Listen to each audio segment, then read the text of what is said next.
As soon as human beings were capable of imagining different kinds of bodies, different kinds of societies, they thought, wouldn't it be great if we could have less hunger, less violence, less disease, longer lives, etc. But as I said, that got transformed with the Enlightenment. And in terms of biology, the more science we understand about things, in general, the more that we're going to be able to fix things with technology, including the body. But Aldous Huxley's brother, Julian Huxley, when he became the director of UNESCO, he argued that because we're going to be able to change ourselves, our humanism can't just be limited to what we are now. It has to be also talking about what we could become and what we're going to become through the use of these technologies.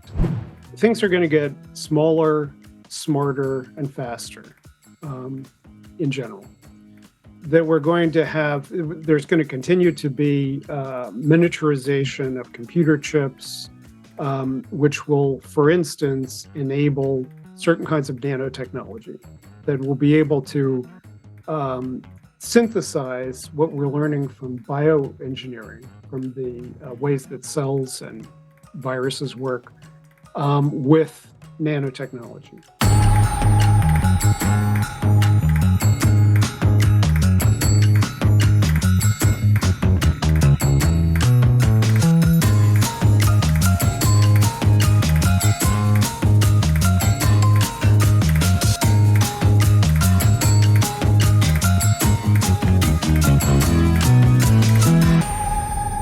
Hello, everyone, and welcome back to Chasing Consciousness.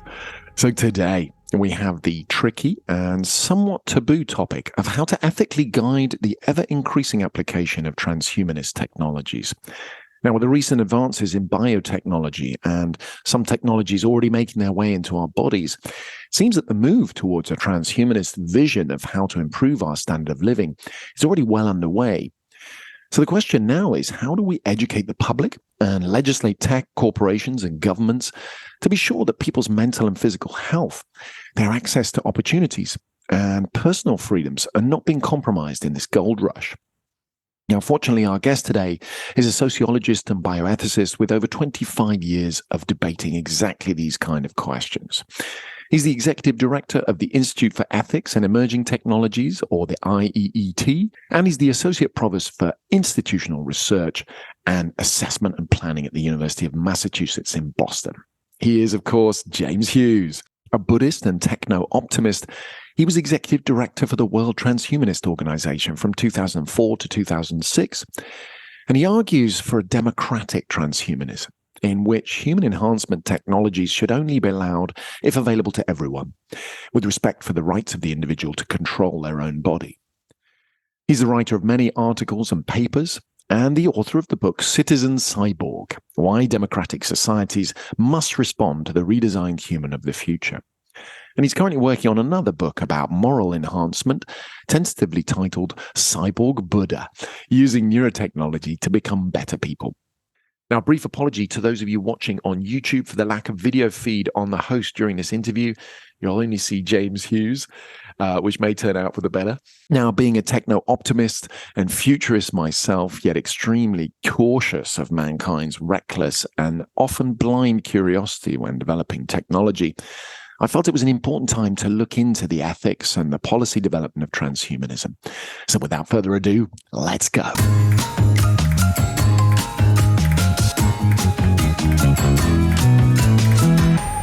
James Hughes, welcome to the Chasing Consciousness podcast. Thanks for joining us. How are you today?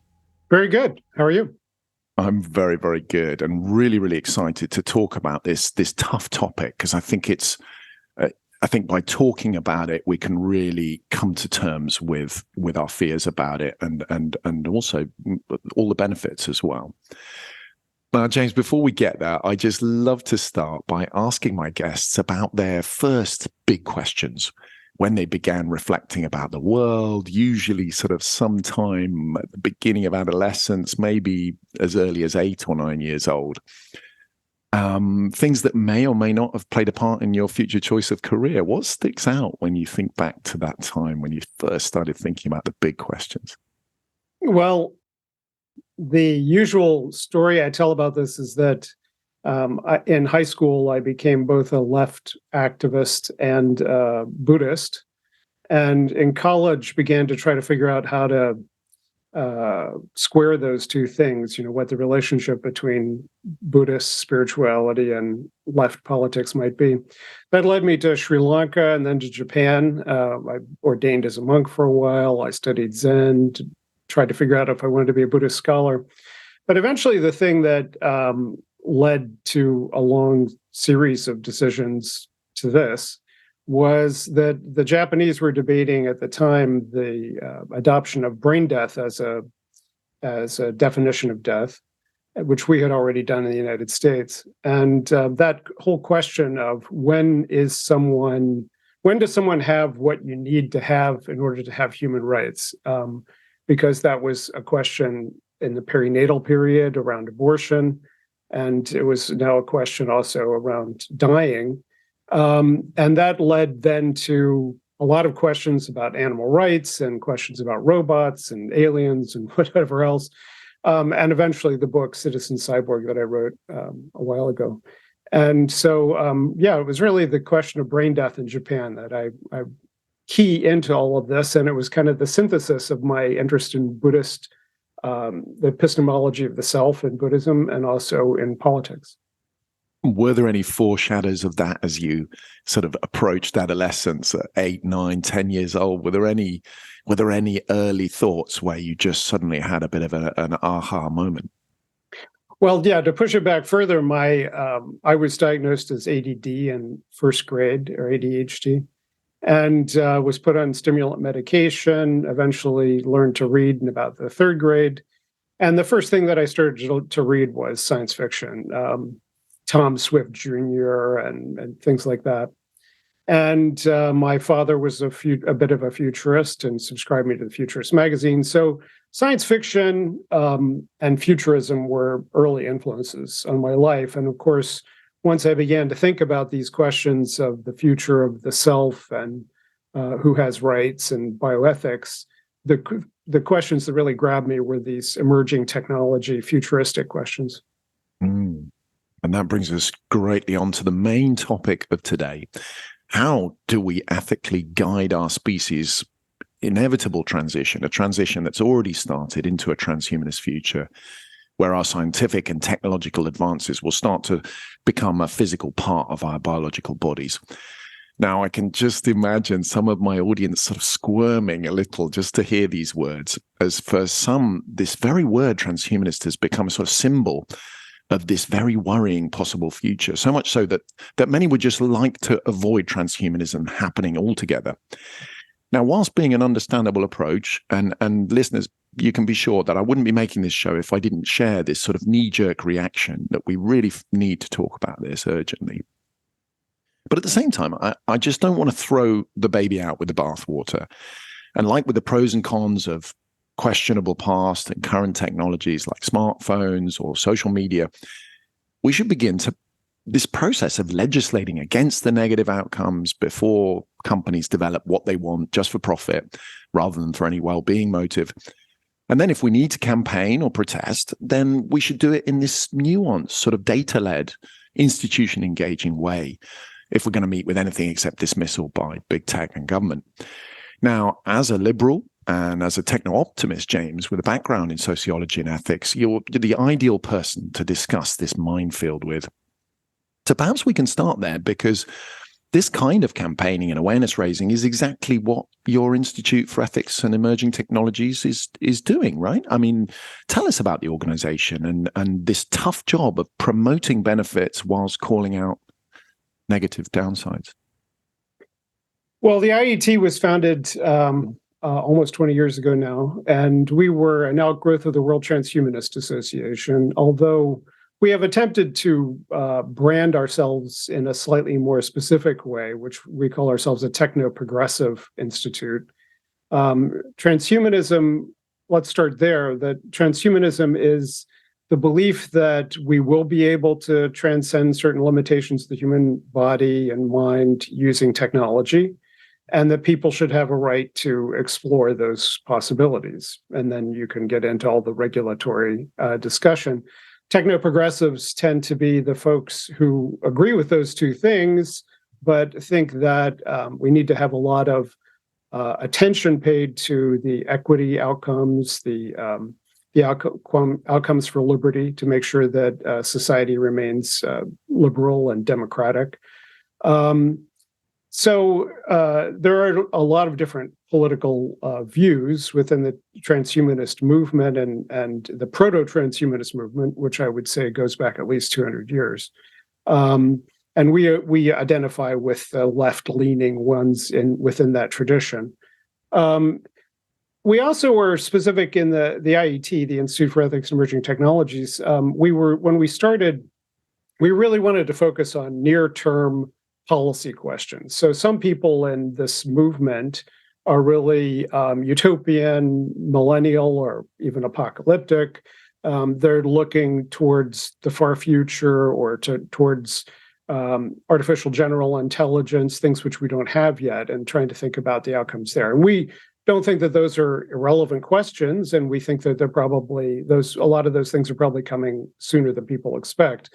But we really think that the attention needs to be paid to what's happening right now, because as we see with chatbots, people are like, where the hell did all these chatbots come from? It's like, well, if you've been paying attention to artificial intelligence, yes, things were a lot slower than anybody expected, but we've been talking about the possibility of something like this for a long time. And next year, it's going to be twice as powerful. And the year after that, it's going to be even more powerful. So let's figure out now what we need to do for the immediate near term. So questions like technological unemployment, how many people are going to be thrown out of jobs by artificial intelligence? If you have a manna falls from heaven perspective, then who cares how many people lose their jobs? Artificial intelligence is going to provide everything you want. But we don't think that that's a good answer. We also believe in the regulatory state, which is the questions around, should this kind of genetic engineering, for instance, should people be going to offshore clinics in the middle of the Pacific and injecting themselves with this stuff?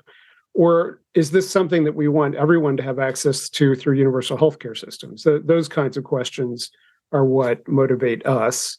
It's been a fruitful time. The principal things that we're focused on right now are artificial intelligence and human enhancement.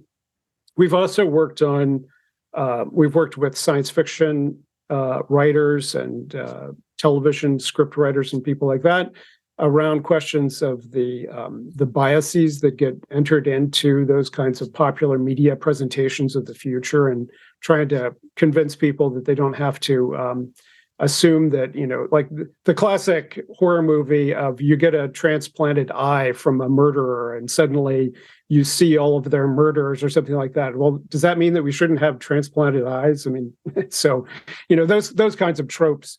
So we've worked on a lot of different issues over time, catastrophic risks, et cetera. And it's been very fruitful. But yeah, our current project this year is on the future of work. And this is a big one. It's definitely going to come up. So just to continue laying this sort of sociological foundation for our conversation about the technologies themselves, there are certain topics that become toxic and divisory very, very quickly when discussed in the public field. Topics usually which are really emotionally charged, things like gender equality or financial inequality or abortion, which you mentioned. For example, I was trolled by anti-transhumanist campaigners as soon as I posted that I was doing a show on this. Never mind released it or even gave an opinion. So what method do you use to sort of diffuse this polemic and just try to have a rational, practical debate about how to legislate and think about these things? And secondly, why do you think transhumanism has become such a taboo? Well, the idea that human beings could become more than we are goes back to ancient times. So it depends on what we mean by transhumanism. The idea of transcending the human condition, I would argue, is the origin of much religion and spirituality. That after death, or in ancient times, or in some future time, We might have bodies that are free of disease, that live forever, greater wisdom, all the things that transhumanism is now attempting to provide. And so there is a kind of conflict there. If you think that only spiritual methods are appropriate for achieving these kinds of outcomes, and that any technological offer of those outcomes is a distraction from your salvific promises of your religion. That's one of the sources of conflict, is that the Enlightenment 200, 300 years ago began to say, well, instead of prayer or, magical ointments or whatever, let's try this scientific method thing and the technologies that come out of that. And perhaps we'll be able to achieve many of the utopian visions that people have had in the past. And that conflict between religion and science is also present in this transhumanist debate. The kinds of people who have been attracted to transhumanism over time have varied widely. They have often been social reformers of one sort or another. But more recently, in recent decades, the Silicon Valley ideology or the Silicon Valley libertarianism has been has overlapped with a certain kind of transhumanism. And so we have billionaires who are putative transhumanists or have been at some point, who are often suspicious for one reason or another, taking over our media, taking over our politics, scamming people out of billions of dollars, setting up rape islands in the middle of the Caribbean, all kinds of things. And those people are incredibly problematic. Now, there's millions of transhumanists around the world, and the vast majority of them are not billionaires setting up rape islands, but it just takes one to really get that ball rolling. So there's been a lot of attention from the far right to transhumanism over the last decade because of some of these incidents, but also the transhumanism kind of feeds into a lot of far right conspiracy theories. That there is that Bill Gates wants to put a chip in everybody through the COVID vaccine, or my favorite is the idea that transhumanists are agents of Satan building angel-human hybrids to serve Satan in the end times. These are all, there's many people who believe those conspiracies as there are who believe transhumanism. So yes, I'm not surprised that you picked up some hostility. But the way that I usually counter it is just to talk about first principles, first ethical principles. Like, do you think someone has a right to control their body? Do you think wearing glasses is somehow an affront to God? If you don't, then we can start to have a conversation. And very few people do. I mean, even Christian scientists wear glasses, even if they don't do other things.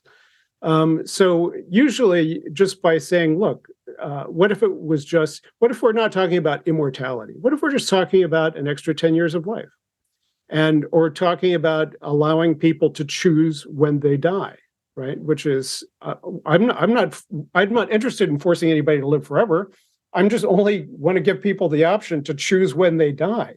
And most people don't have a problem with that. So a lot of the concerns, when you de-transcendentalize it, is one of the ways of putting it, when instead of talking about immortality, talking about longevity, instead of talking about, far future where we turn into clouds of nanobots or whatever, talking about, well, should you be able to change your DNA right now?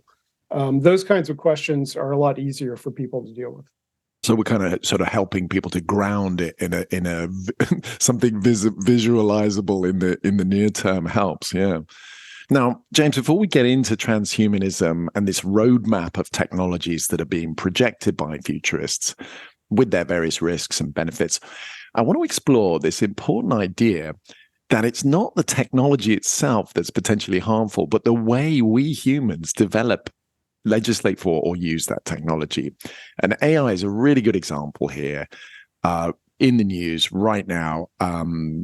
And one whose existential risk is really, really part of a raging ethical debate at the moment, led on the one hand by Musk and Allen's OpenAI group, and on the other hand, by physicist Max Tegmark's Future of Life Institute.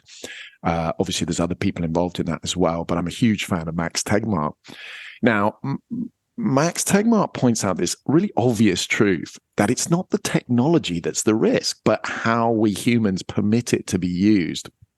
Now, James, in your opinion, why do we often target the new product or the technological breakthrough instead of targeting our own ethical responsibility to decide as a society if, when, and how we should use it? Well, one of the first things I have to do in most conversations about these things is say, look, the thing that you're pointing to that you think is somehow new, it's not really that new. We've been trying to figure out what to do and what problems are raised by technologies like this for a long time. So, for instance, we just published a paper about the metaverse and how to regulate the metaverse. And one of the things that we go to some length at in that paper is to say, look, a couple hundred years ago, people would form romances through writing letters to each other.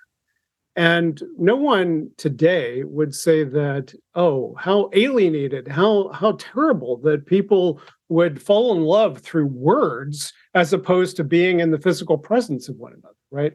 So today we might have a metaverse, or soon we might have, virtual reality, and two people might be able to appear to be physically present with each other and develop a relationship with each other. You can do the same thing today through email or through Zoom or whatever, but in the future it might be virtual reality. So this idea of human relationships being mediated and not directly verbal and face-to-face, it's an old idea, right? And we've been dealing with the consequences, and mostly, not terrible consequences, of people not knowing each other only face-to-face, but also virtually for a long time.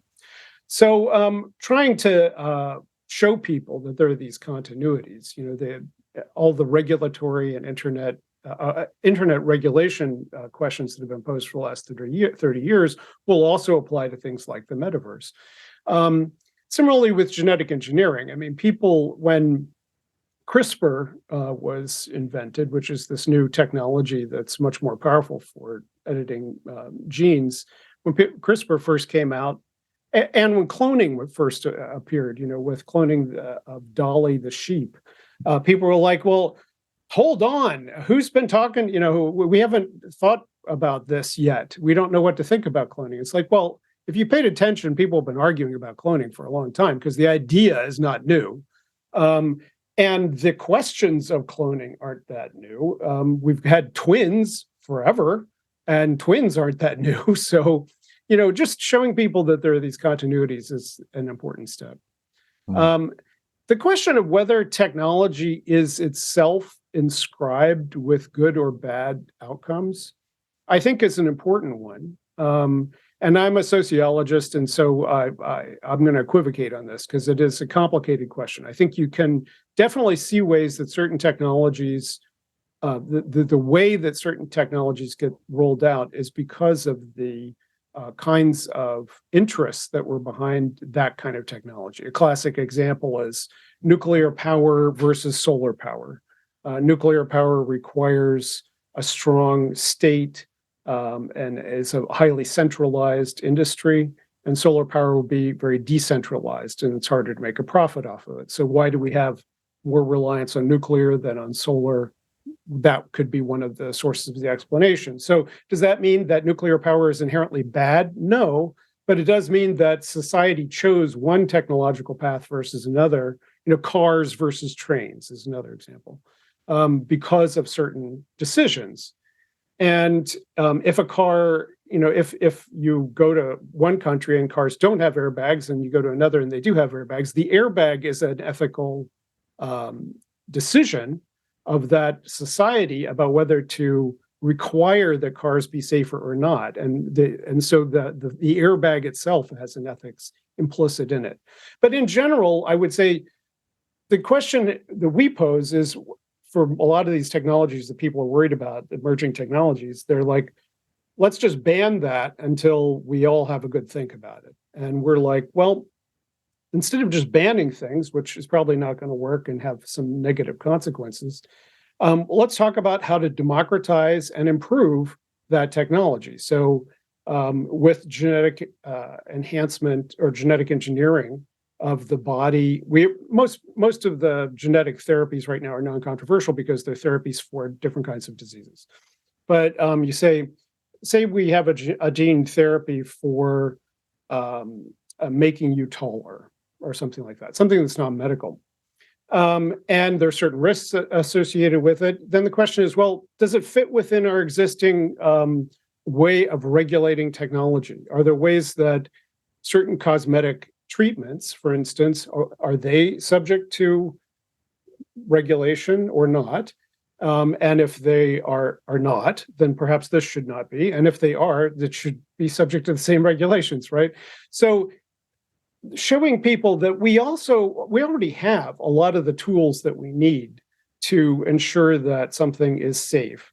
What we don't have is government agencies that say, we're going to stop people from doing X because we're worried that in 50 years, it might have a deleterious effect on society, right? If we had agencies like that, we probably wouldn't have cars, we probably wouldn't have the internet. There are a lot of things that we would have said 50 years before, earlier, these things might end up doing bad things, or the people did say these things are going to end up doing bad things, and that we would have just stopped. So our argument is usually, let's use the existing regulatory apparatus. Let's recognize that there really aren't that many new questions being asked here.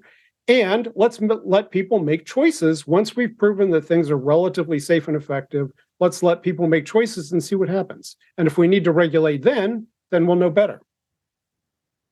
And another important idea that comes to mind as we frame these problems was given in our episode 17 about attention deficit with the journalist and author Johann Hari. And he gave the example of asbestos being used in buildings as insulation in the second half of the 20th century. And he reminded us that it was a housewife with several children, not scientists or watchdogs or members of parliament, that launched the campaign that led to the banning of asbestos because of its toxicity to humans. Now, there's a twofold learning here. Firstly, that no one's going to do this for us. If we, the public, think that there's a problem, we need to push back against our sense of impotence and just engage with the institutions directly. Okay, so that's a pretty obvious learning. But there's a deeper and harder lesson here that sadly, humans tend to learn by trial and error, and that we seem to only really question our collective actions in retrospect. So, James, do you think it's really possible to get legislation through preemptively? Do you think we've got any good precedents to call on here? Or do we just have to accept that we're the kind of species that isn't really going to mobilize until somebody gets hurt? Well, let's just start with environmental toxics, which I actually address in Citizen Cyborg, because we're creating hundreds of new industrial chemicals. It's an ongoing process, the new industrial chemicals, and most of them have never been tested in any serious way for their toxicity. We have concerns about categories like pseudoestrogens. We know that pseudoestrogens probably screw up the developmental process in various ways.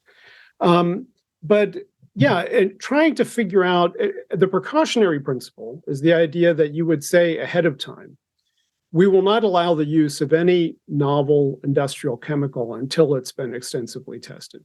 It sounds like a good idea. But in many areas, the precautionary principle would grind things to a halt, because then the question is, well, how long, some toxins we have found don't have an immediate effect on you or your children, but they have an effect on your grandchildren, right? So if that's going to be the case, then it's going to be a very long wait to figure out when we can use or do different kinds of things. So I do think that there's a certain inevitability here. We should do as much good science as we can now, but recognize that there may be, and there are always going to inevitably be long-term consequences of technologies that we have not anticipated and that we will have to monitor for. and that we will then probably have to regulate for at some later point. So, for instance, with social media, who could have guessed in the 1990s, when the internet was first getting going, that we would all become addicted to social media and that it would appear to have these deleterious consequences on kids? I don't think any of us really thought that that was going to happen. Now the evidence seems to be accumulating, and so we have to then figure out, well, what do we do about this? Are we going to, Xi Jinping, for instance, has strictly limited the number of hours that kids can play video games. There's a concern in East Asia, especially, about video game addiction. And so the Chinese government has a policy that kids can only play 3 hours of video games a week and only between the hours of 7 and 8 at night. Now, I don't think very many societies want to have that kind of a policy. And I'm sure most kids don't want that kind of a policy, but there are ways to regulate around these things, but you don't do it ahead of time. You don't say, because you have no idea ahead of time. So with human genetic engineering, for instance, I do think that we should be concerned about long-term sequelae. But part of the poverty of our imagination, like if people see the film Gattaca and they think, oh, well, we don't want that. It's like, well, take a look at Gattaca. In the first place, they somehow have the technology to do all this cool genetic stuff, but they can't fix the protagonist's heart. Why would that be? In the future in which we imagine, like 100 years from now, 50 years from now, whenever that's set, not only will you be able to detect everybody's genetic anomalies, you'll also be able to fix them. And so if we do something today, so say we take away sickle cell anemia from everyone who has it today through gene therapy, and then super mosquitoes come back. And one of the theories about sickle cell anemia's selection is that it gave differential protection to malaria from mosquitoes. So say super malaria mosquitoes come back and we all need protection from that. Well, A, we have ways to protect ourselves from that other than having sickle cell anemia. And B, we could give everybody sickle cell anemia again if we really needed to. So, most of the imagination about how we're going to deal with these long-term sequelae doesn't take into account the fact we're going to have a lot better tools to deal with things in the future. Yeah, that's a good point, isn't it? It's this sort of the context question that we so often, as we anticipate these things, we're looking at one single thing out of context. Right. Okay, so now we've sort of laid the ethical and sociological foundation. Let's get into what transhumanism is. You've mentioned roughly already its history, the technologies that are going to emerge in the next 50 to 100 years, so we can then think about their pros and cons.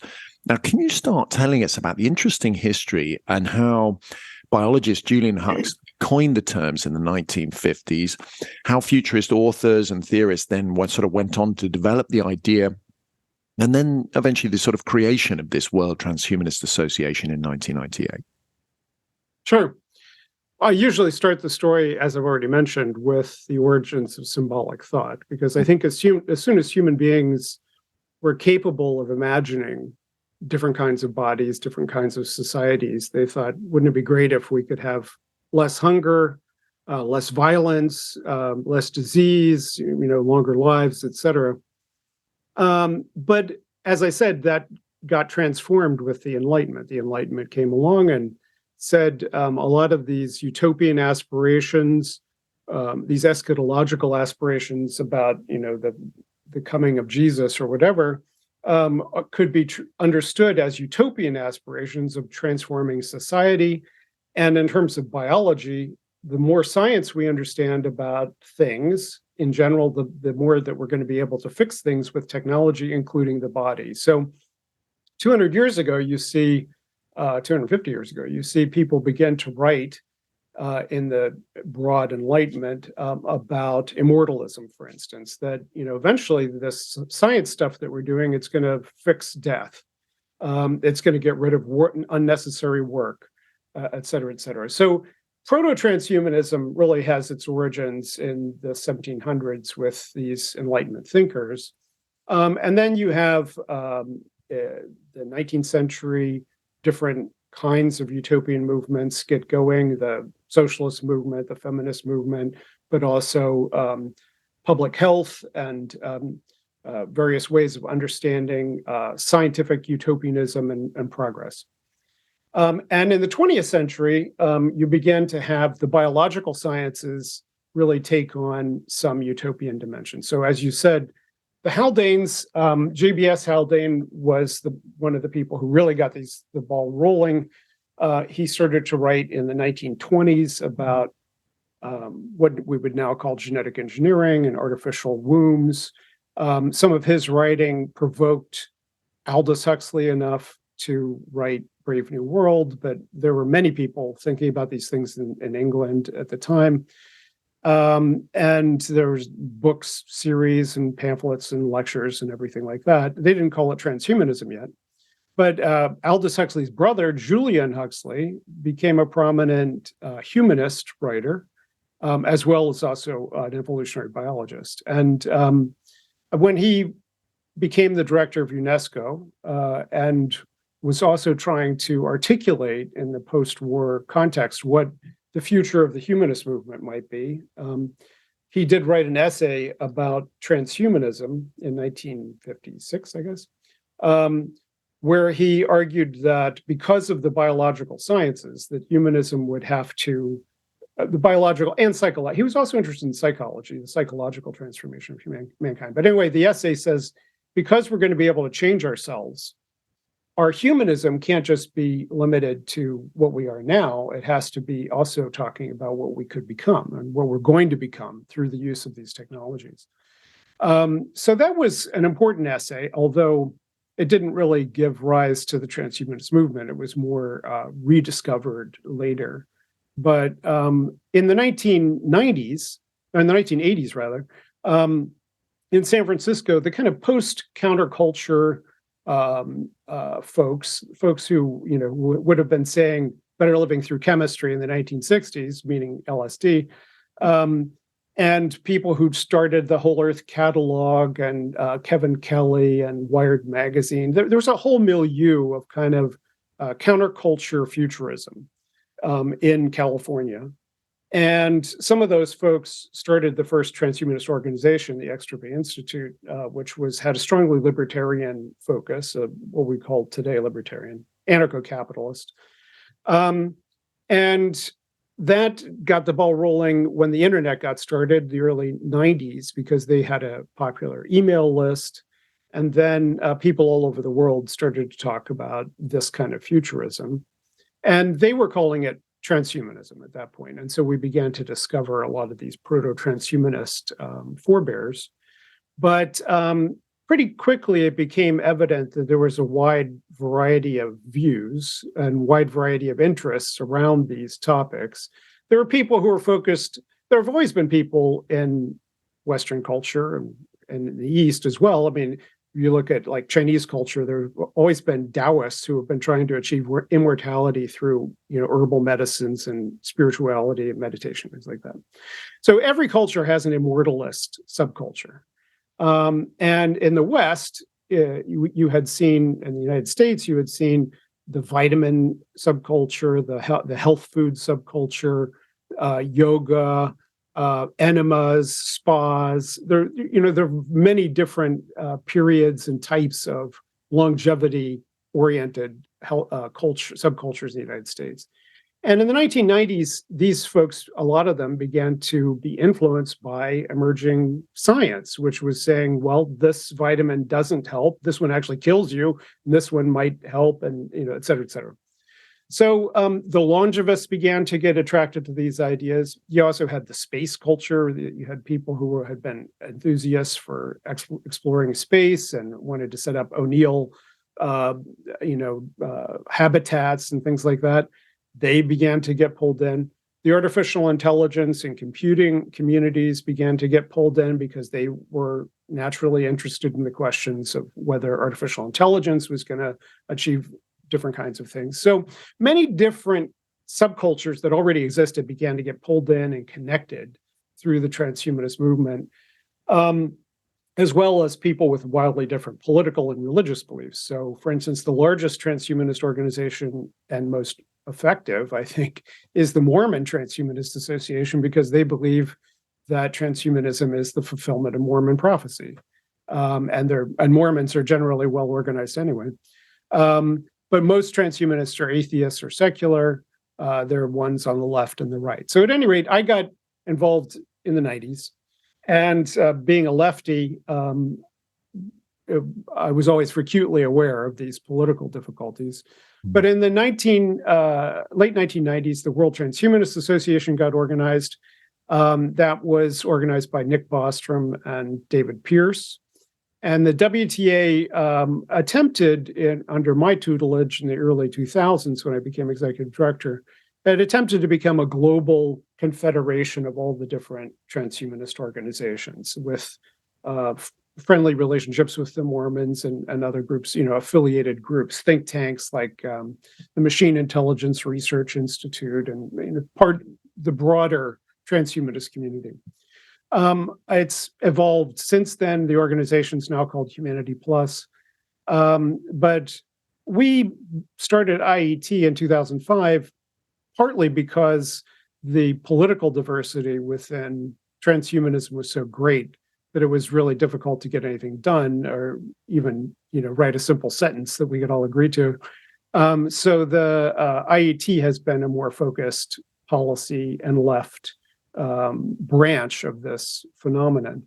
But some of the folks that have branched off and been relatively successful, the longevity part of it has been relatively successful. The Strategies for Engineered Negligible Senescence Foundation, which was started by Aubrey de Grey, has been relatively successful at funding and focusing attention on biogerontology research. Now there's a Longevity Initiatives Caucus in the US Congress, which surprisingly is bipartisan. It involves people from the far right and the far left within US Congress, so far as they exist, around the idea that by funding basic research in the biology of aging, we might be able to come up with therapies for aging. So different aspects of the transhumanist movement have spun off and become very productive. As you mentioned, also the existential risks around artificial intelligence has captivated a lot of attention. I think it's a little premature, and I think that there are some things that artificial intelligence are going to do to us well before that. But there's also lots of attention to those questions as well. So algorithmic bias, its effect on society, and questions like that. So I would say transhumanism is like many intellectual movements that there are going to be very few people who call themselves transhumanist. They're going to it's going to be hard to describe their relationship to the actual progress of history. But the things that they represent and the things that they debate, and sometimes the personnel themselves, will show up as having an influence in other areas. And ways that you can see that, the Fabian Society, I always point to as an example. The Fabian Society involved H.G. Wells and Bertrand Russell and people like that in the late 19th century. And it helped to give birth to the British Labour Party and the socialist movement in England. But the Fabian Society has always been a small and marginal organization, but it was extremely influential. It's right, with the term seminal is used, it was extremely seminal. And I think the same thing's true of transhumanism, that a lot of bioethicists, for instance, have been indirectly influenced by their debates, their dismissals, sometimes their endorsements of transhumanist ideas. We provoked them to clarify their thinking about questions like human enhancement. So I think it's been overall relatively successful. But as you say, recently it's become there's a lot more baggage in the term to carry around. So we've been trying to fly the techno-progressive flag at the IET instead. Now, without getting too sidetracked, as it's another really taboo topic, is the fact that Huxley, for example, and many of those people in the earlier 20th century who were very, very influential, were eugenicists, eugenics being this idea that we should promote the preservation of only the best of mankind for the sake of the future sake of our species. Is eugenics relevant to the development of transhumanist ideology, do you think? I'm a philosopher as well, and the typical move in philosophy is let's define our terms. Eugenics has been used in lots of different ways over time. If you think it's eugenical or eugenicist to say that we want the next generation to be healthier, and that part of the things that we can do around that is to educate people about genetic risk and offer them prenatal screening and abortion, sperm banks, other, non-traditional ways of reproducing if they decide that there's too many risks with their genes. Some people think all that's eugenical or eugenicist, and Catholics are generally opposed to it and would call it eugenicist. But most people in the West, at any rate, think that those options, family education about risk, and prenatal screening and abortion, that all of that, or just giving people condoms if they don't want to have children, that all of that is perfectly acceptable, right?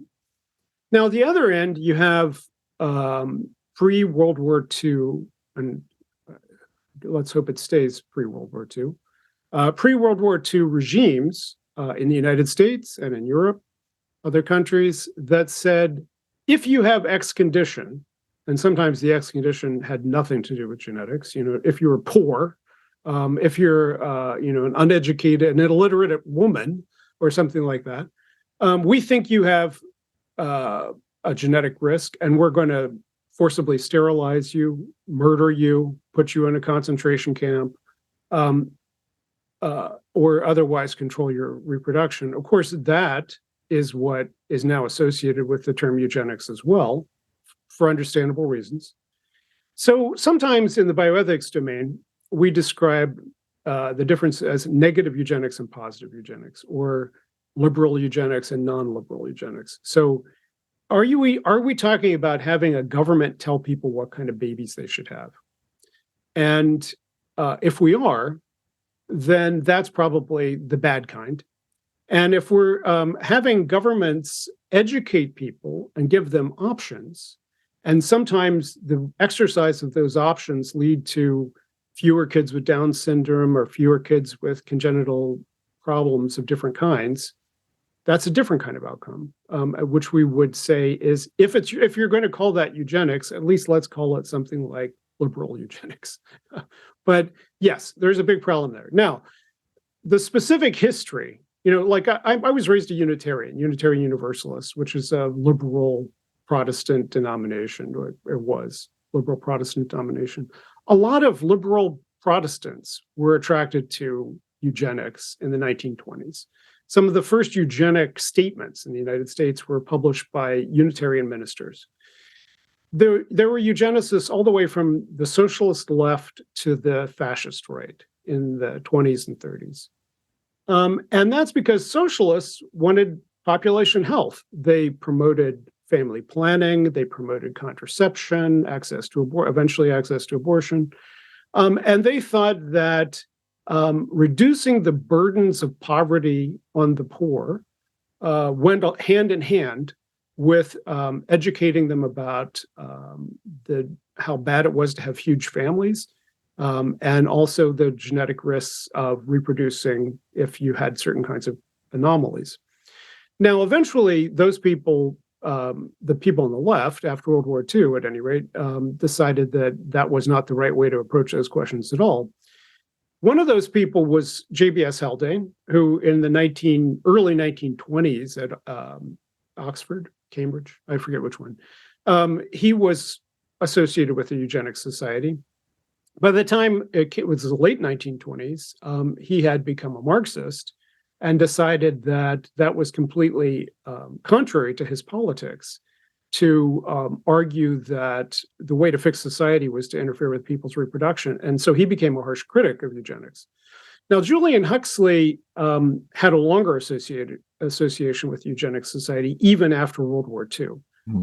And it is certainly problematic because there were a lot of guys, like the guy who, I forget which guy it was, but one of the Nobel Prize winners who was involved in that thing, set up one of the first sperm banks. And his idea was that you just have a sperm bank for the sperm of Nobel Prize winners or smart white men or whatever.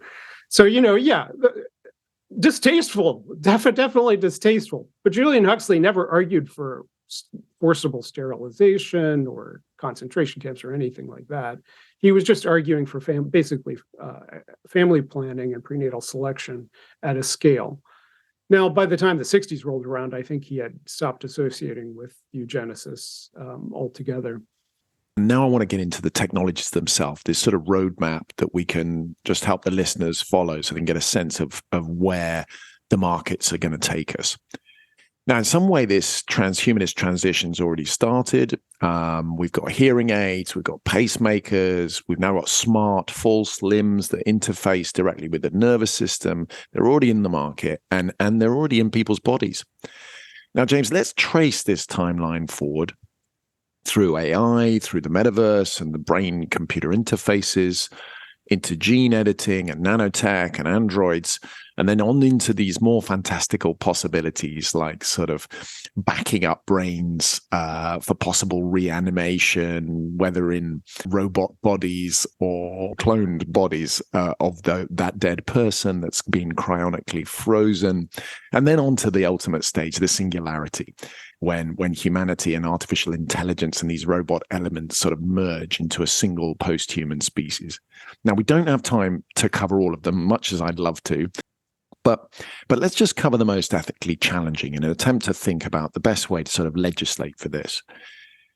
Now, let's start with the current headlines, the metaverse, the computer brain interfaces, and smartphone technology. Now, we're going to be talking about this huge debate about the way social media and smartphones and internet addiction is changing society and people's brains in a separate episode. So we're not going to spend too much time there. But just in brief, it won't really be long before the smartphone you now carry next to your skin in your pocket will be available just under the skin, eventually with fully immersive access to the virtual reality, the metaverse. Tell us about this, what this technology is, how far away it is, and what about the pros and cons in this case, James? Well, let's say that the futurist scenario that I think is most common is the Kurzweilian paradigm. I describe it, which is that things are going to get smaller, smarter, and faster in general. That we're going to have, there's going to continue to be miniaturization of computer chips, which will, for instance, enable certain kinds of nanotechnology that will be able to synthesize what we're learning from bioengineering, from the ways that cells and viruses work with nanotechnology. So an example of that is CRISPR. That CRISPR is basically a nanotechnology that we stole from bacteria or from cells in general. And as we get smaller and smaller that way, and our computing power at that level and robotics power at that level gets stronger and stronger, we're going to be able to suffuse the body with nanotechnology that will accomplish many different tasks. One is backing up the immune system, being able to recognize and eliminate and communicate various kinds of pathogen risks or tumors or whatever it discovers. But another will be interfacing with the brain. Now, we've already started that process of interfacing with the brain. Brain-machine interfaces have been around for decades now. But usually they were big, thick wires that we were sticking into people's heads to give them electric shocks or to try to pick up very crudely what the couple thousands of cells in that region were saying. And now we're getting down to very, very thin wires thousands of them in various parts of the brain, or the neural dust technology, which is basically tiny little transceivers that you can just sprinkle throughout the brain.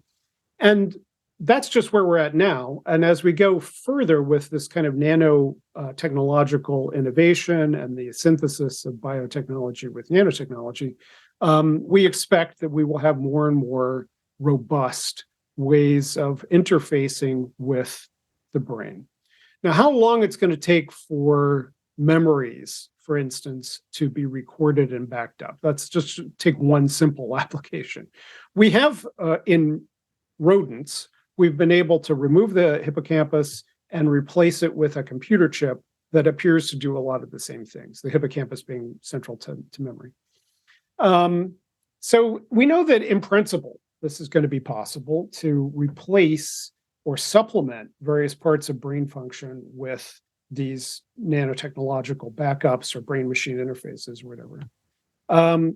But we don't know how long it's going to take to learn the language, which is probably a very individualized language of brain communication to thoughts or brain communication to dreams or whatever. Like when will I be able to record my dream and share it with you? That whole process is probably going to take a hell of a lot longer than people who think about these things expect.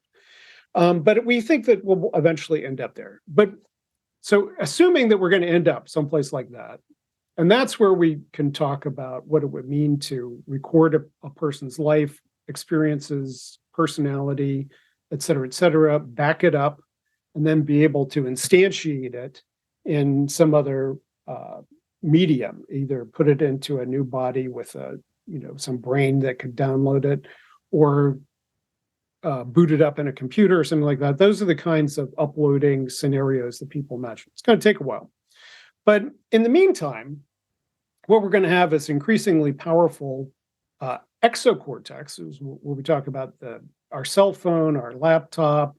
All these things are ways that we are supplementing our own brains with these external media. That's already happening. And a lot of the questions about how we deal with the future, like right now, if you die, have you set up a procedure for what's supposed to happen with your Facebook account, right? A lot of people's relatives, if they can get access to it, they come on and they say, I'm sorry, but so-and-so passed away and we'll be closing this account soon or whatever. But in the future, we may be able to, for instance, take all of the social media that you've ever done, your videos, your phone messages, et cetera, your emails and so forth, feed them into a chatbot and create a virtual simulacrum of you, right?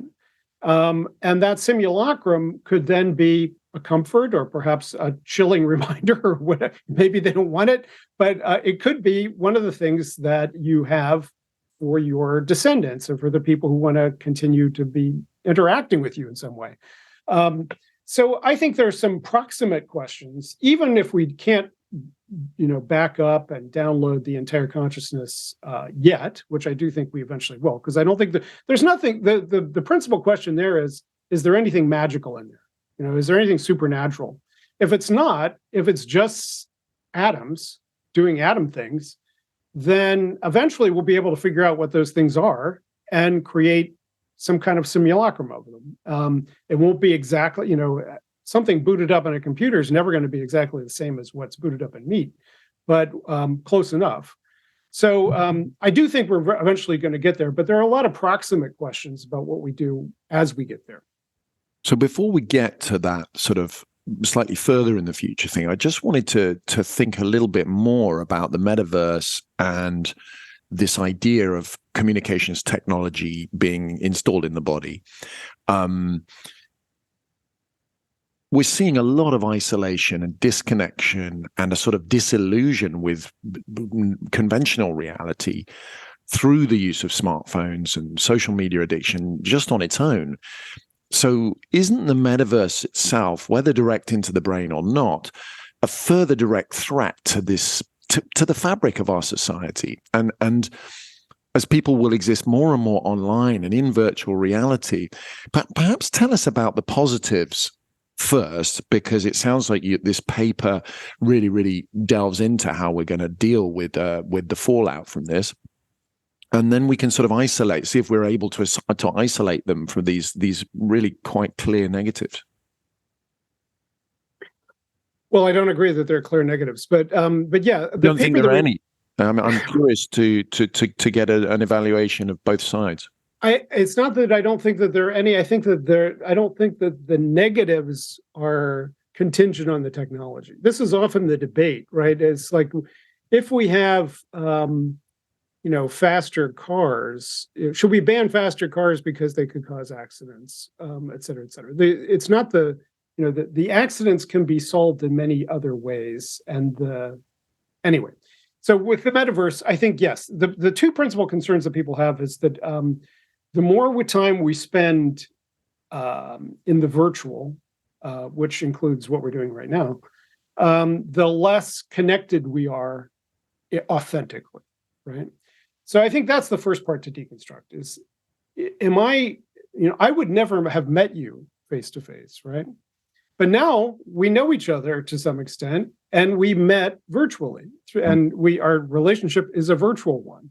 So I feel ennobled by this meeting, and I don't think it's necessarily terrible that we did not sit down and have this as a face-to-face conversation.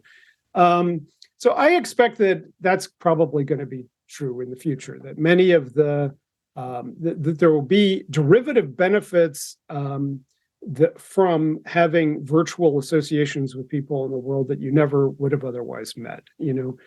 David Attenborough has met very few people compared to the number of people that he's convinced to try to save the planet through his movies, right? Or his TV shows. So I think that's one question is this going to be an inauthentic experience? I don't think it's necessarily inauthentic. Is it going to be a distraction from the natural world and the problems of the natural world? Now, there are ways in which spending a lot of, I think we all probably need more exercise. And certainly the idea of people sitting around a lot with a big headset on, the Wii, the electronic sports that you can do in a virtual reality never really took off. So I don't think that people should be getting rid of exercise. But here, part of the technological future that I imagine is relevant, which is that we have augmented reality and we have virtual reality. Virtual reality is where you're completely in an immersive reality and you're cut off from the world. And you really don't want to do that unless you're sitting down. You don't want to do it while you're driving. You don't want to do it while you're cooking, et cetera, et cetera. So I don't think that's going to be terribly popular, right, for most people. Like there are certain times when you watch TV and certain times when you don't. You don't have a TV in your car because you don't want to be distracted by TV in your car. But you might have the TV on in the background while you're cooking dinner. So there are going to be certain things that certain times and places and things that people want to do in virtual reality. But I think augmented reality is going to have a lot more legs. And augmented reality is where aspects of virtual reality get projected into the three-dimensional space that you're already in. So again, you and I could be having this conversation as if you were sitting next to me. Instead of here in this screen, I could be looking over with my augmented reality glasses and see you, and you could see me. And why would that be any different from me, being physically present with you, right? So I think augmented reality, and then that will begin to blur, because then what do you put into the how much do you augment the reality? Some people suggested that you could walk around with filter, like if you're a Harry Potter fan, you could walk around and everything would look like a medieval magical mansion or whatever, You would actually see that you were sitting at a table. You would actually see the kitchen counter that you have to work on, but it would have this overlay that it would look like something else. So I think that there are ways in which augmented reality and virtual reality are going to blur. But the real focus of the paper, and I'll just give this shortly, is that a lot of the questions have already been asked in technology regulation so far. So, for instance, Europe has been after Microsoft and Google and Facebook for privacy violations, for manipulating people with their advertising, for not allowing competitors access to their technology bases. All of those are going to be relevant questions in the metaverse as well. Should I be able to take my magical sword from one virtual reality into another? Will the virtual realities be monitoring every aspect of my biometric reaction to whatever they're showing me, and then using that to make sure that I buy more widgets or whatever? And those are the kinds of things that Europe is enacting laws about right now. So it's not as if the metaverse is going to be this wholly novel set of policy and ethical questions. It's already, all of those questions are already being asked and answered in actual legislation. So I guess my question here is more, we've got a lot of shows on neuroscience, got a lot of shows on psychology, the psychology of connection, and a lot on evolution. And I think my concern here is about sort of the evolutionary trajectory that we've been following up until now, and the sheer speed with which, particularly artificial intelligence, but technology in general, the speed at which it's exponentially changing culture. You gave the example of algorithmic interference with the way culture is developing. That's a very, very good example. Can our biological evolution keep up with such an intensely fast change without having really, really severe consequences in the way that culture adapts? And I guess the question here is, how exponential can we be compared to the exponential increase in our technology's capacity? Well, I think one of the seminal futurological texts is Future Shock by Alvin Toffler. And I think the concept of future shock has some merit, which is that technology can force such rapid social and cultural change that it takes time for people to catch up. I think this is one of the reasons why we've seen a global backlash against the erosion of the gender binary, homosexuality in particular, transgender politics. In the future, we will be able to change our genders with increasing ease. Gender will become increasingly fluid, and the whole idea of a binary will eventually, I think, break down. This is a biological accident that we inherited from 2 billion years ago when these first cells decided to do reproduction this way. And we don't have to stick with this accident. How long will it take for people to get comfortable with the idea that gender is meaningless in the 21st century? I don't know. It might be the 22nd century before everybody's totally comfortable with it. Does that mean that we all have to say, whoa, slow down, transgender people, don't take your medications or your therapies? No, it doesn't mean that at all. It means that we have to allow people to adopt, do to their own bodies with technology what they want, and other people just have to live with it. And if they are uncomfortable, yes, we understand they're uncomfortable. But if we're in liberal societies where people get to make choices about their own bodies, brains, and reproduction, then you don't get to tell me I don't get to do this. James, I totally agree with you about the point of people catching up. I'm more talking about biology itself. I'm talking about the fact that our evolutionary path is being sort of put into a different sort of stress test that could lead to some sort of serious breakdowns in the way people interact. So it's more, I'm thinking more biologically here rather than in terms of people's opinion or the way, whether they're comfortable with it. As you say, in a liberal society, that's the great thing about it, that freedom for people to choose and the freedom for people to take their time to get used to it. What about the biological element? I mean, my main question here is about mental health. Why do you think that the use of social media or cell phones is a biological question? Well, because we're seeing biological changes in the way brains are developing, in the way that people form social connection. That's one of the main concerns at the moment. Well, look, I think part of the concerns that people have about social media is based on a moral panic that has led to a certain selective reading of the literature. And certain selective publications. If you write a paper that says social media has no effect on kids' mental health, it's far less likely to get published than one that says it does have an effect on mental health. The Pew Center for Media and the Internet, for instance, has done extensive research that shows that the number of friends kids and adults have in social media is directly correlated with the number of friends that they have face to face. And there is also substantial evidence that a pre-existing mental disorder is going to lead to certain obsessive uses of internet, just as it would have led to other obsessions in the past, right? If before the internet, we had obsessive people. I was a kid who, when I first learned to read, and as I said, in third grade, I was always reading. I was never paying attention to anybody because I was reading all the time. I was walking through the hallways, running into people, reading a book. Now, was that an obsessive, neurotic behavior? Possibly, but I just think it's a little overstated. I don't think that that this is a poison that people aren't going to be able to learn to adjust to. We've gone through various fads. I mean, Facebook, in the first place, I don't know if you've been on Facebook recently, but a lot of the social media platforms are about to collapse.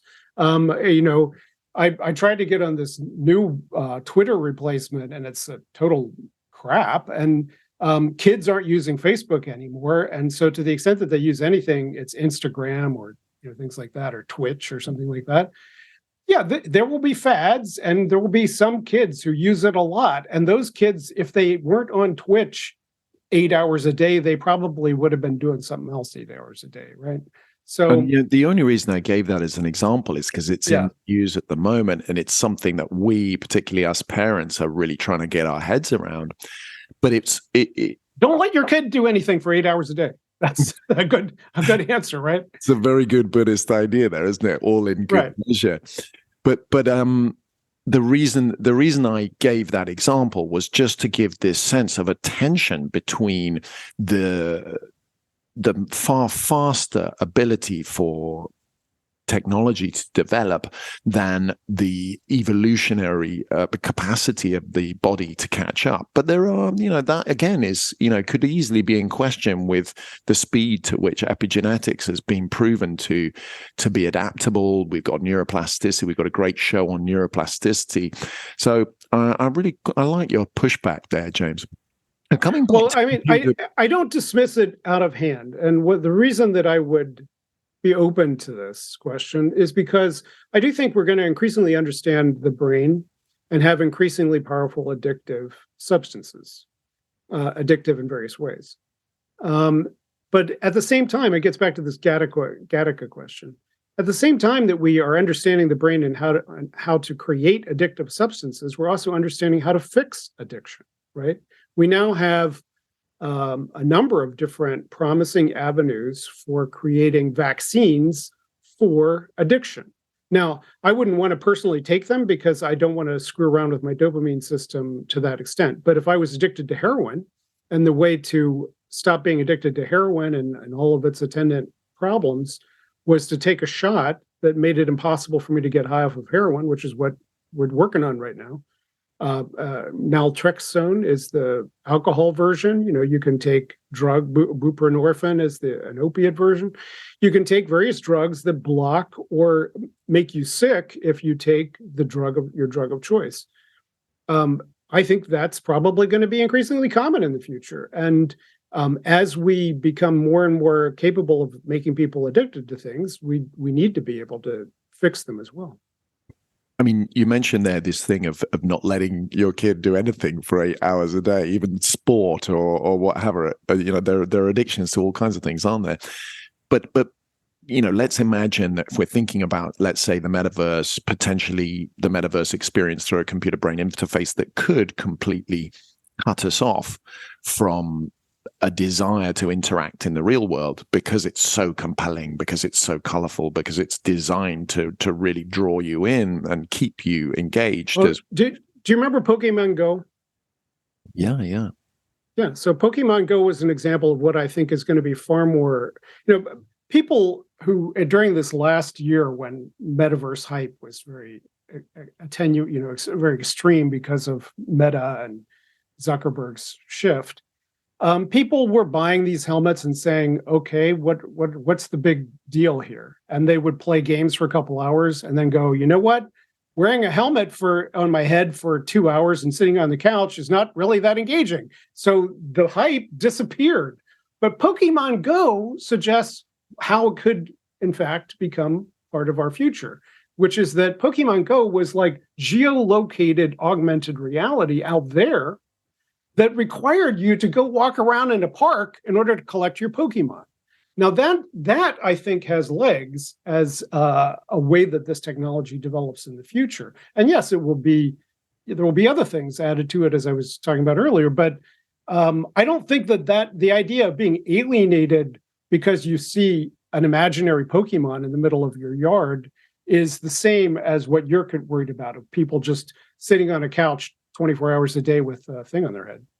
But if let's say like the whatever 10-15% of people that are getting really, really hooked on their smartphones and really, really struggling to put them down, or really struggling to sort of detach, to have real conversations with the people in their lives, what do you think is the best way to get people to understand how important it is to limit the time they spend in these virtual worlds, disconnected from their biological lives? I mean, I'm talking about biological life in terms of what we know from neuroscience is really, really important for mental health: connection to nature, face-to-face connection, good sleep, physical activity. These basic, absolute, totally understood across the sciences as very, very important for physical and mental health.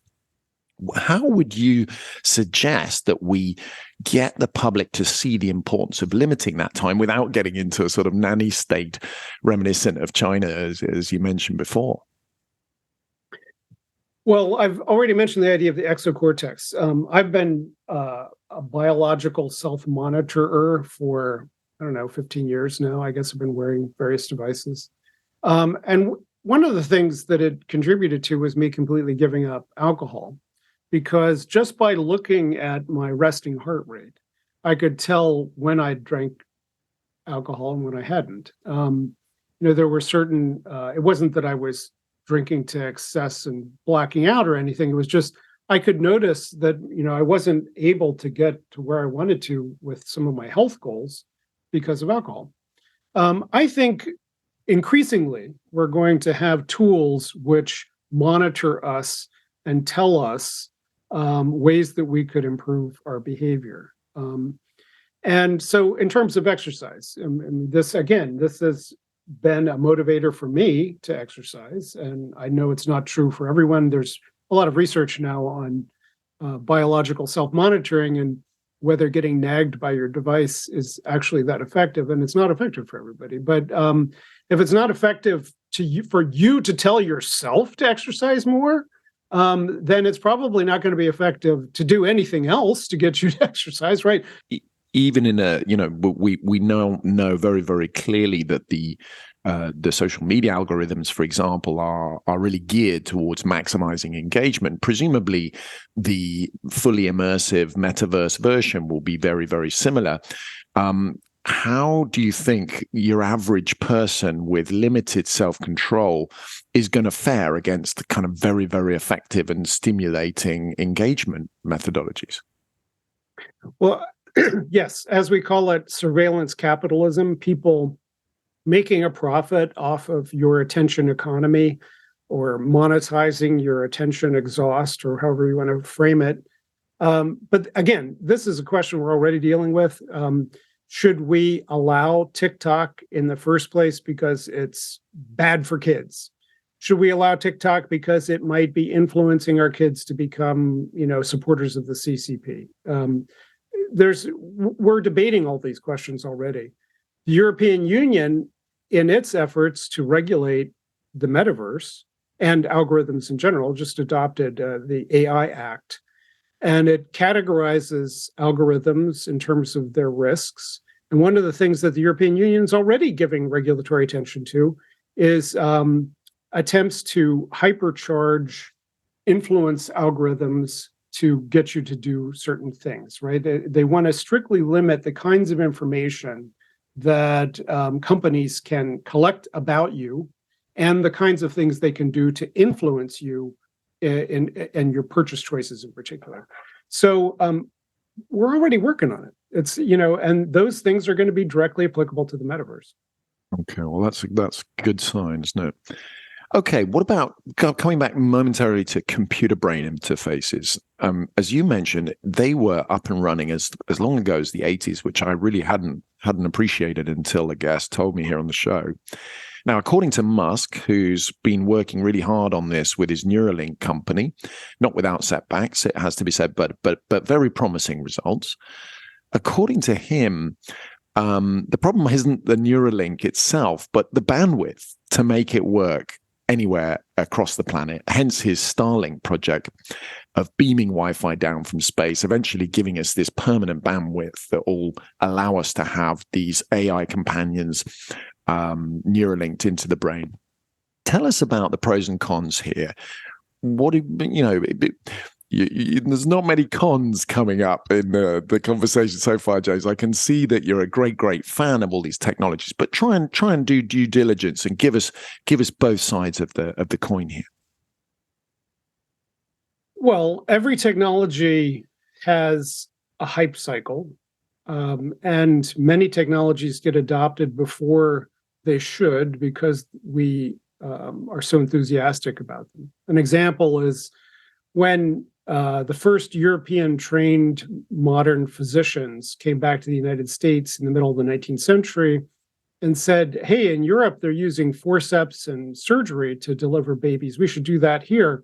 And all these crazy midwives that you people are turning to now, they should be outlawed because they're just superstitious nonsense. Well, what they didn't understand yet was germ theory. So they would go directly from handling corpses to delivering babies in barbaric surgical, unnecessary surgical and forceps methods, and killed a lot of women. And so the mortality rate for obstetrics in the middle of the 19th century was a lot higher than it was for midwives delivering babies. Now, will we be in that situation today? We're at the other end of the development of the regulatory state. And so a lot of what we have to do now is make sure that technologies are relatively safe before they're rolled out. But I do think that there is a regulatory hype cycle as well, or hype cycle that affects the regulation outcomes.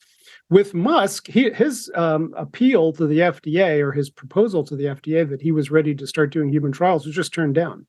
And that's because he had lots of hype behind him, but he didn't have the evidence that it was safe enough to do in humans. And so he's going to have to do some more work on pigs and monkeys before the FDA lets him at human patients, which is too bad because I think that his technology does have some promise. But other folks have been moving ahead in this sphere. As I mentioned, Neural Dust, and there are at least a dozen other teams working around the world on brain-machine interfaces of comparable complexity to what Neuralink was proposing. What about the hacking concern about the firewall question of having direct access into something, the most personal world that we do have, our own minds, our own brains? Well, precisely because you used the word hacking, it's obvious this is a question we have already been dealing with for quite some time, right? Yeah. The interception of people's letters in the postal system, telephone wiretapping, the hacking of computers and cell phones for the last 30, 40 years, all of this is the paradigm through which we imagine what we're going to have to do when we have one of these things in our head. Yes, it's going to be a problem. We're going to have to make sure that whatever you have in your head that you want to stay private stays private, and accept if you commit some kind of horrendous crime. And then we're going to have to decide whether the cops get to download your memory of that instant. Just right now, like my Fitbit data could implicate me at being at the location of a crime. That is, in some jurisdictions, subject to privacy, and you would need a subpoena in order to get it. And it's not in others. It's just considered part of the cloud out there, and the cops can look through and say, oh, you were at that scene of that crime. We're going to have all the same questions about stuff in our head, stuff that we wear on our face. I mean, when we had the Google Glass experiment a decade ago, there were people who went in to watch movies with Google glasses on and were kicked out because there was the concern that if they recorded the movie, it then, their argument was, this is a part of my daily experience, seeing this movie, and I want to record my daily experience, and seeing this movie is a part of my daily experience. But if you were to then share that with somebody else, you'd be violating the patent on the film, right? So we're already dealing with these questions, right? It's not as if having something inside your head suddenly changes the nature of the question. Okay, that's an interesting way of looking at it. Now, another technology which you've alluded to already, and something that I think is very, very important, has already been successful, despite more or less being sort of illegal in a larger sense under international law, is gene therapy or genetic modification. Now, on the one hand, as you mentioned, it's been saving lives, eliminating these rare genetic diseases. But on the other, it's a door to an even more unequal society with this potential superclass of genetically modified humans, leaving behind the sort of poorer, unmodified population that can't afford the intervention. And if I understand correctly, James, you think that it's very, very important that these are universally available. That is one of the sort of conditions upon which you think that any of this should be rolled out, is that it's not available only to the rich. Tell us briefly how genetic modification, gene therapy works, and how we should go about this really complex debate that, as you keep saying, has been roaring for along the history of projecting these technologies, even when they haven't yet been developed yet.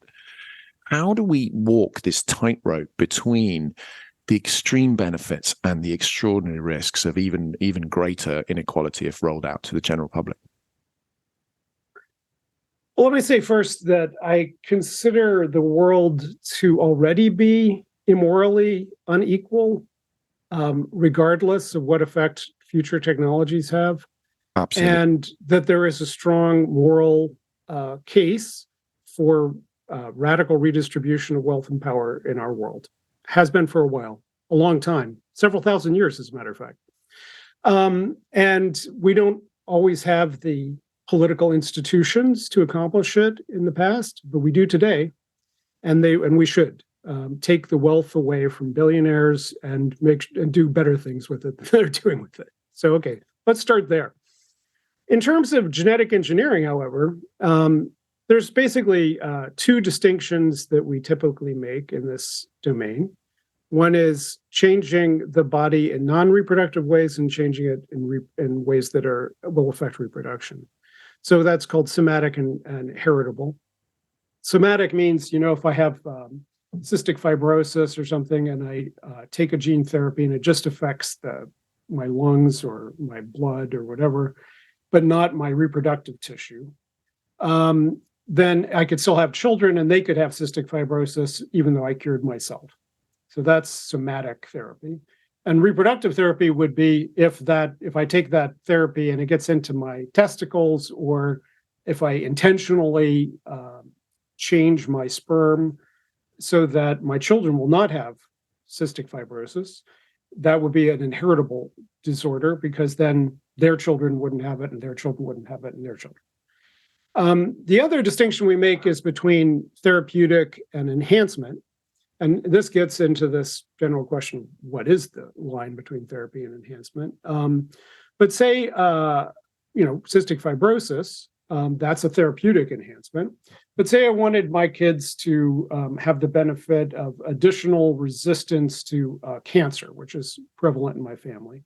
And they wouldn't ordinarily, me and my wife wouldn't ordinarily have the genes to provide this resistance to cancer, but if I import it and give them something, they would have that resistance to cancer.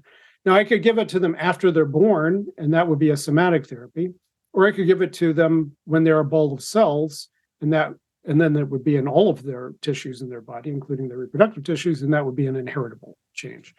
So that would be an enhancement. And an heritable enhancement is the most controversial of these categories, because while removing something like cystic fibrosis and returning someone to a base state, we have a pretty good idea what's going to happen. With a lot of enhancements, unless it's something like, that we know that 1% of the population has something and they're doing fine. And if we give it to everybody else, that'd be great. Okay, that's one kind of enhancement. Another kind of enhancement is no percent of the population has this. We just cooked it up in a lab. We think it's going to be good for everybody. Should we give it to everybody? That has a very different risk profile than knowing that 1% of the population is resistant to cancer. Let's make everybody resistant to cancer. That's one kind of enhancement. Another kind of enhancement would be the completely novel one. The completely novel one, we have to figure out how much testing we need to do in order to make something safe. So I think there are some ethical questions about the therapy to enhancement regime. There's an increasing amount of risk that we have to think about, and different safety protocols that we have to think about. I'm not so exercised about the difference between somatic and reproductive. I think, as I've already said, I think if we were to change something in the genome of our kids and our grandkids were to decide that that was a mistake, they're easily going to be able to fix it.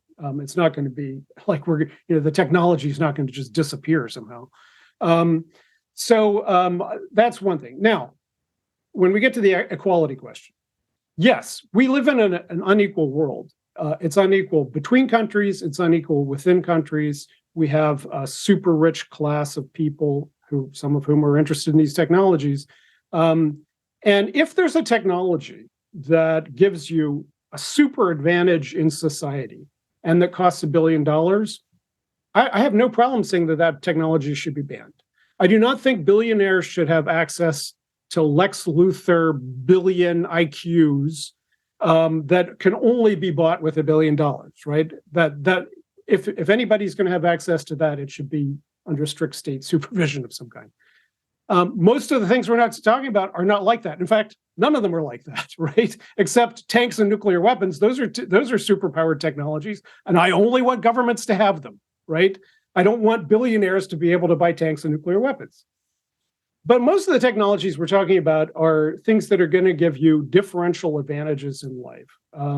So for instance, in the United States right now, if you have access to health insurance, you're going to live probably about 10 years longer than people who don't. That is an immoral inequality in our society that we could easily fix by giving everyone access to health insurance. Similarly, when we have an enhancement technology like a vaccine, for instance, and we say to society, okay, this vaccine is going to cost you $30 a pop, and so who wants it? And only half of the society can afford it, and they're the only ones who get it. That's a dumb policy. Versus a society that says to everybody, this is something that's good for you. It's free at your local clinic. And that's one option. And then 80% of people get it. Or a society that says it's free at your local clinic and it's required. Then 100% of people get it. Okay. Those are all different kinds of policy options. I don't think we want to be in a future in which there are beneficial therapies and enhancements that are only available to people who can pay. We want to be in, and really that's only a question for in terms of the industrialized world for the United States and Turkey, because we're the only two countries without universal health care. In every European country, other than Turkey, The question is going to be, do we put this in the national plan or do we leave it out of the national plan? And then we have to, if we leave it out of the national plan, will it be something you can buy over the counter or not? Or is it going to be banned, right? Now, James, we're coming to the end of our time, but I've got to get your view quickly on some of the sort of further down the line ideas. I think really something that an image that's very, very strong in the science fiction literature is this idea of slowly these nanotech and robotic elements, life extension technologies becoming more and more widespread and essentially turning humans into androids, part biological, part synthetic. Tell us sort of, we're imagining now a sort of 50 to 100 years down the line. Tell us what the benefits of becoming more open to this kind of android view of a potential future of humanity are, and what do we need to be beware of? What do we need to beware of as that gets closer? Well, one of the key concepts here for me is the idea of the exocortex, that we're already downloading significant cortical functions onto our computing media. We usually carry those media in our pocket, not in our skull. But for me, there's no difference between having all of your contact lists and your calendar managed in your pocket versus eventually having it managed in your head. The only difference is it's probably going to be a lot easier to take in and out of your pocket than in and out of your head. So I think this is one of the reasons why it's going to be a lot slower. The cyborgization that people imagine is going to take a lot slower because we're going to have a lot of advantages to not putting stuff in our body compared to putting it in our body. Well, that's interesting. Just tell us more about that. What you're saying, that it's not convenient for that to become part of a cyborg body. Well, for instance, cochlear implants. There's a cochlear implant does things that a hearing aid can't. One of the huge difficulties with a cochlear implant is that whenever you implant it, you basically are stuck with that technology. So parents have this complicated, parents of deaf children have this complicated decision is like, do I wait an extra year and maybe get a slightly better, technology here or something? But if you could fix their deafness with just a hearing aid, it'd be a lot better to do it with a hearing aid because you could change a hearing aid as often as you want, right? You're not stuck with something that's literally stuck in your head. So I don't think we want to be doing surgery on our brains or putting implants in our brains terribly often. Of course, one of the things that will probably also happen is that these technologies will have off switches where they just kill themselves and get flushed out, and then you could replace them with something else, or that they could have programmable memory so that they could learn new tricks, things like that. But at any rate, I think in general, for a long time, we're going to prefer to do things outside of our body rather than in. Artificial solid organs. Of course, I would rather have a transplant, a seamless transplant of if I needed a kidney, rather than have dialysis. That's an example where having it outside your body is a lot worse than having it inside your body. But I think in general, it's going to be true that outside's better than inside. I want to move on because I've got to get to this last point because it's so central to the whole futurist movement. You mentioned the computer scientist Ray Kurzweil. He's become a sort of poster boy for all of these ideas. Particularly about life extension and immortality.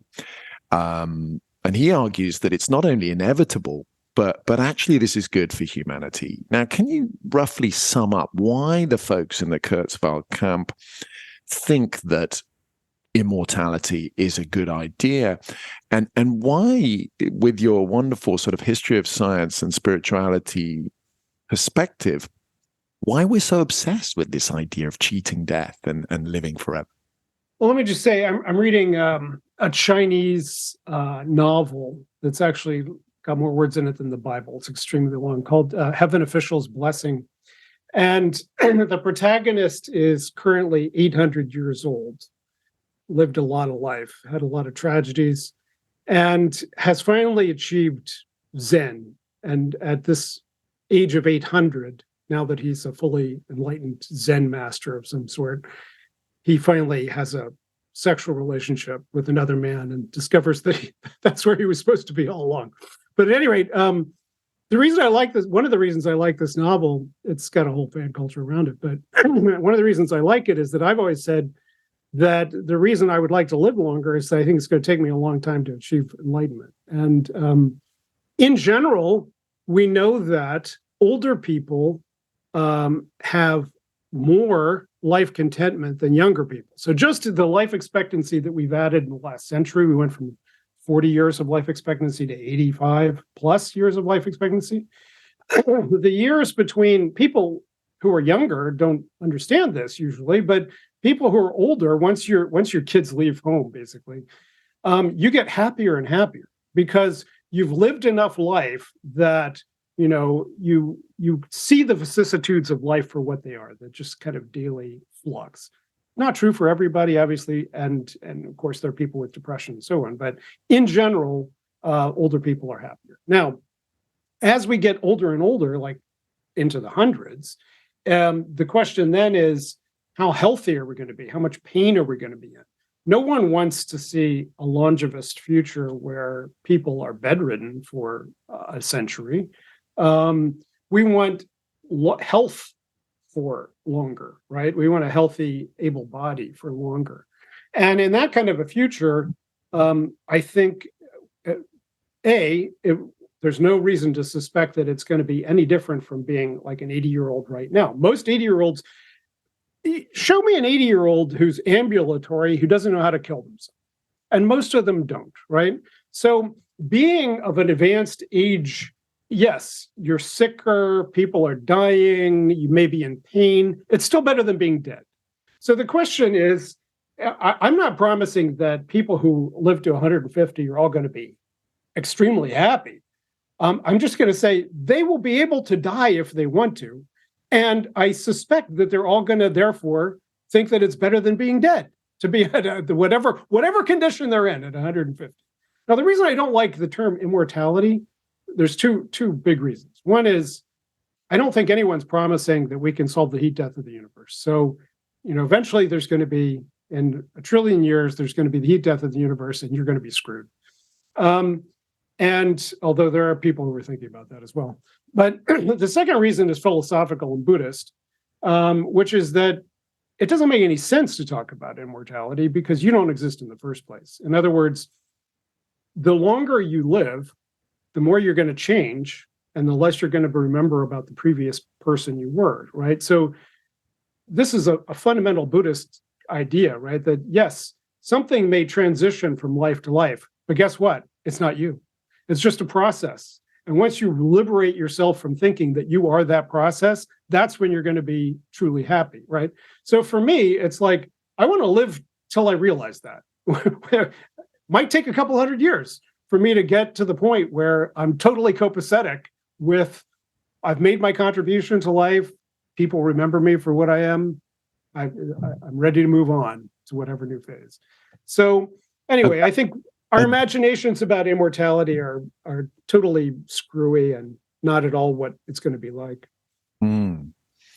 Now, Kurzweil was among the first to popularize this interesting idea of the singularity, the point in the future when the blurring between our bodies, our artificial intelligence tools, our bioengineering tech just becomes inseparable, essentially marking the creation of a sort of new hybrid species. Now, tell us, what exactly is this idea of the singularity, and what does it represent from your point of view? Well, as I said, the religious origins of a lot of these aspirations, a central feature for a lot of the different cultures around the world was the idea that there would come a point in the future when the millennium happens. Jesus returns, or the Mashiach, or the Mahdi. The Abrahamic religions all have this idea, but it's also been present in Buddhism, and Hinduism has cyclical history ideas as well. So there's a deep undertow in the human psychology and culture for the idea of a future millennial apocalyptic event, after which things will be radically different. I think there's an largely unexamined influence of that history on the way that people think about the advent of some of these technologies. So that's the first part. I do have a psychocultural critique of what I call the millennialist cognitive bias.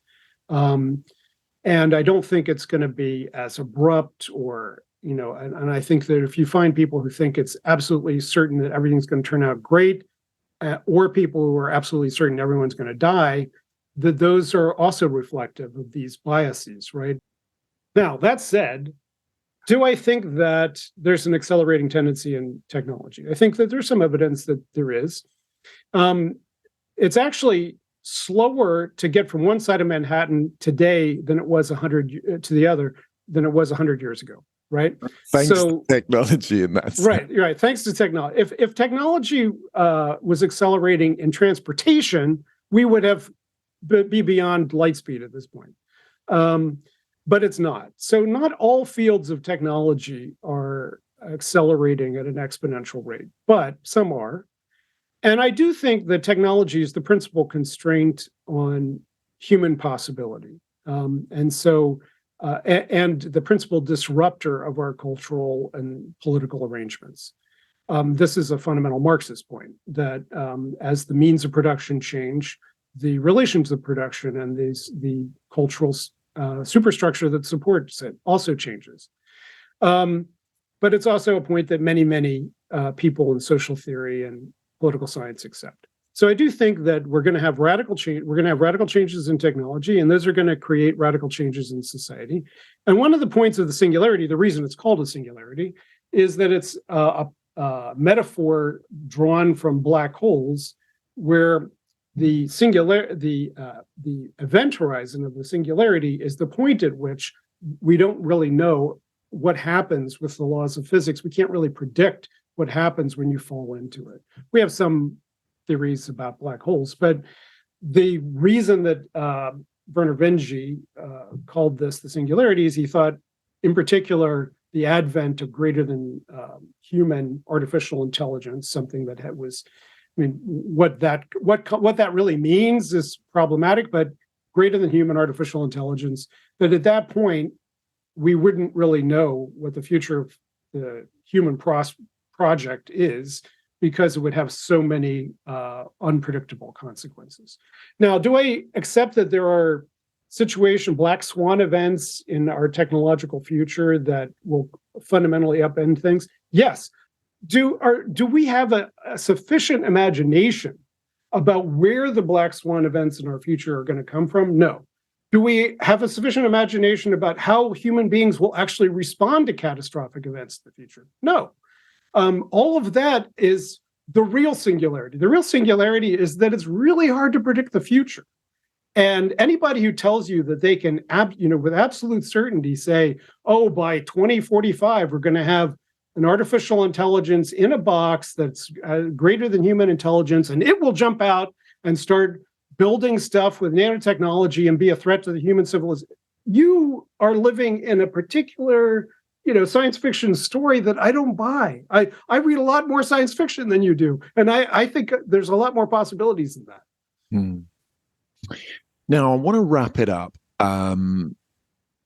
talking about another important point, because when we're sort of pushing our eyes way into the future and trying to imagine civilizations way beyond our own, whether it's in terms of the power of consciousness or the power of technology.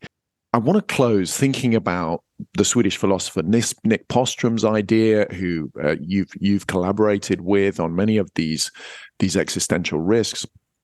And he has this idea that we're living in the simulation of our future civilization.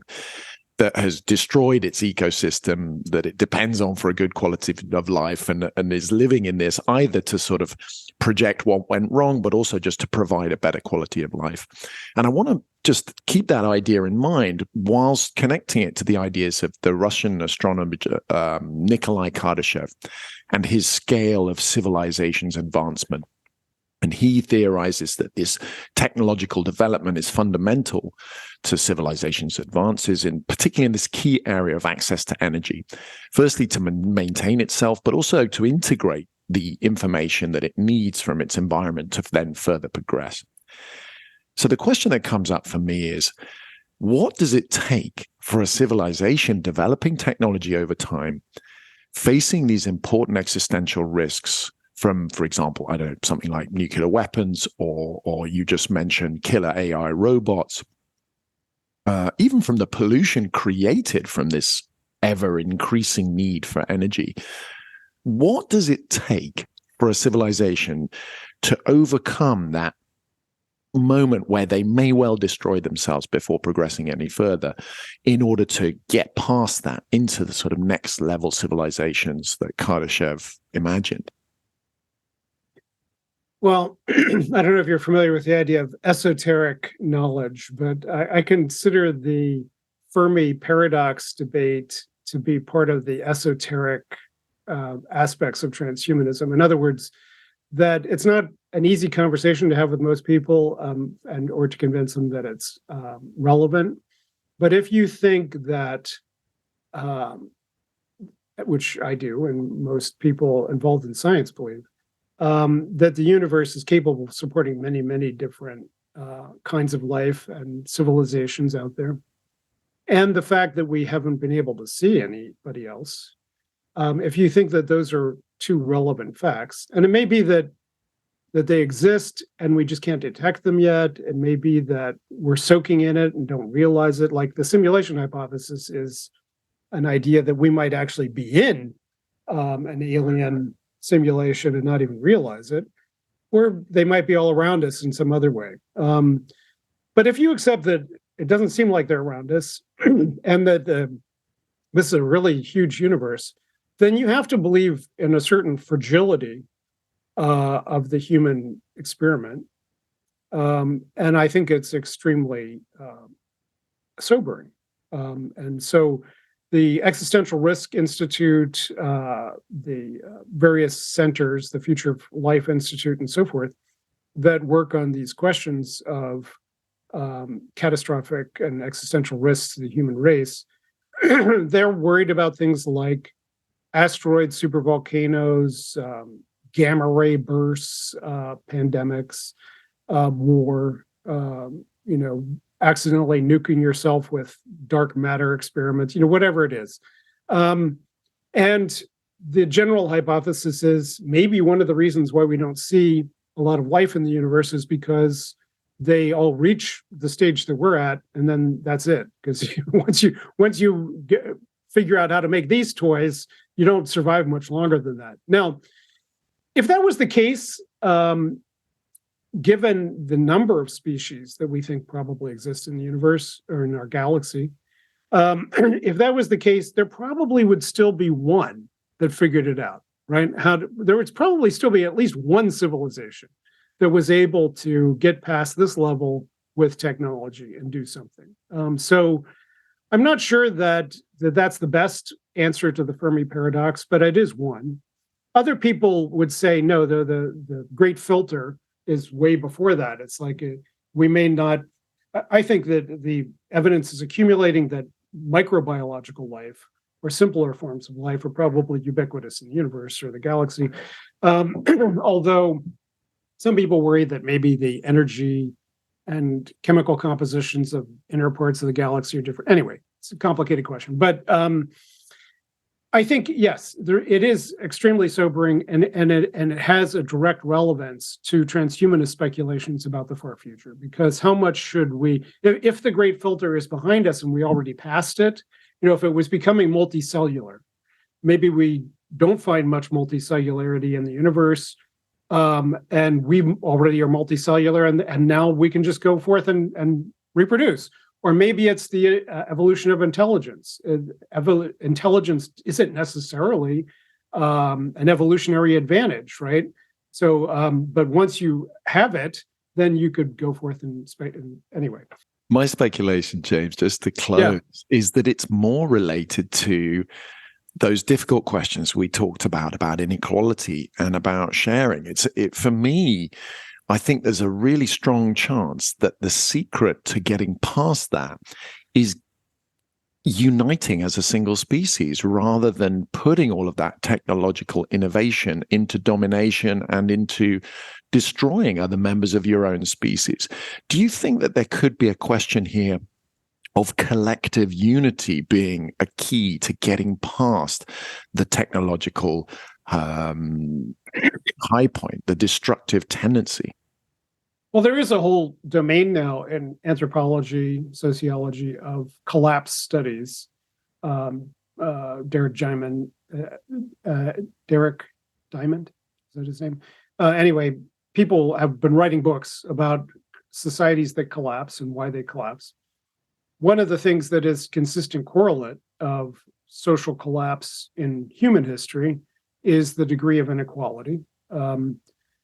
Basically, more equal societies live longer. I think that is one of the things that we should be doing. The degree of inequality that we're seeing today in the United States is comparable to the 1920s, and things didn't go too well from there. So inequality also leads, especially in a world with a lot of nuclear weapons and other potential weapons of mass destruction, these kinds of inequalities exacerbate all the other conflicts that we've got.